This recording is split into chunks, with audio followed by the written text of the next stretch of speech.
और चलिए सीधे रुख करेंगे हमारे साथी मयूर मकड़िया का। मयूर, आपसे जानना चाहेंगे, लगातार हम देख रहे हैं कि गुजरात में जो हालात हैं वो बढ़ते जा रहे हैं। अहमदाबाद सबसे ज़्यादा मुतासिर नज़र आ रहा है और इस सब के बीच वहाँ पर जो मजदूर हैं उनकी हालत भी ठीक नज़र नहीं आ रही। तमाम तर जानकारी।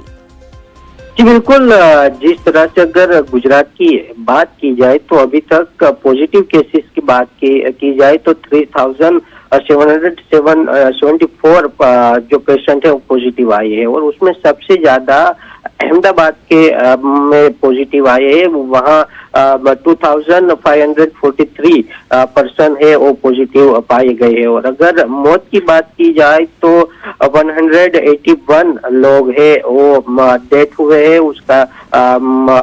उसकी मौत हुई है। और डिस्चार्ज की अगर बात की जाए तो 434 लोगों को डिस्चार्ज किया गया है।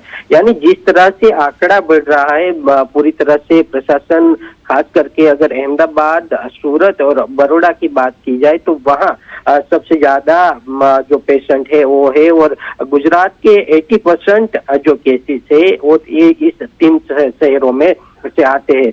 यानी नंबर की बात की जाए तो ये 3 शहर काफी बड़े हैं।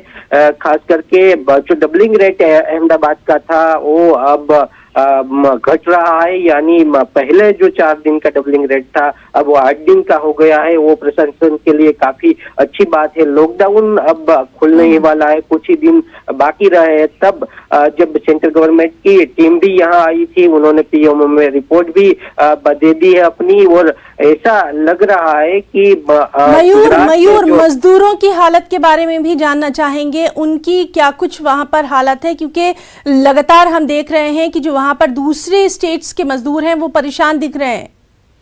जी बिल्कुल, मजदूर की हम अगर बात की जाए तो अहमदाबाद, बड़ौदा और सूरत और कच्छ, इन जगहों पे जो परप्रांतीय जो मजदूर है वो फंसे हुए हैं। हालांकि स्टेट गवर्नमेंट ने अभी जो डीएम है उनको सब जिले के डीएम को आदेश दे दिया है कि जो भी परप्रांतीय मजदूर है उनके लिए इंतजाम किया जाए। और साथ ही दूसरे जो स्टेट है वो उनके जो स्टेट गवर्नमेंट है उनके साथ भी अभी गुजरात गवर्नमेंट की बात हो रही है और उनके जो लोग यहाँ फंसे हुए हैं उनको निकाला जा रहा है। फिलहाल भी फिर भी अगर स्टेट गवर्नमेंट के साथ कोई मजदूर अभी कांटेक्ट नहीं कर पा रहा तो वो फिलहाल फंसे हुए हैं।